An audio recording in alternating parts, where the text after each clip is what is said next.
Yeah, so I think one of the mistakes that I made when I was really young and early in my career was I was pitching media and I wanted them to call me back, but I gave them too much information, so they ran the story without calling me. I've never felt so sick to my stomach before in my life. And so I had a really upset client, obviously, and it was it was something I hadn't even really, obviously I didn't think about it, right? But my boss had my back. He was such a great mentor and coach. And when he called me into my office, there was no yelling, there was no reprimand. He just was really like, here's what the situation is. How could you do this differently?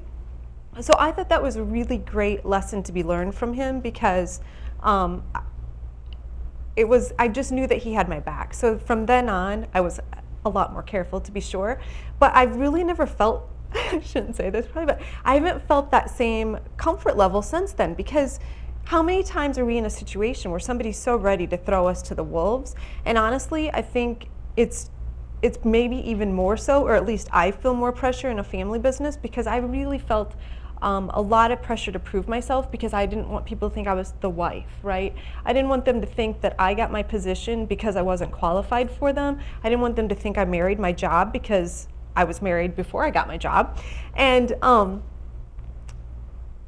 I also think when you've got 3 generations in a family business, I felt a lot of pressure to have to prove myself to the owners before us, like my father-in-law and his 2 brothers. Like, I felt like there was a lot that I had to prove since I married in. So anyway, I guess what I've learned through all of that is really just to be genuine, just try to do the best job that I can. 10 years later, I'm still there, and I think it's gone a long way in earning their trust and respect.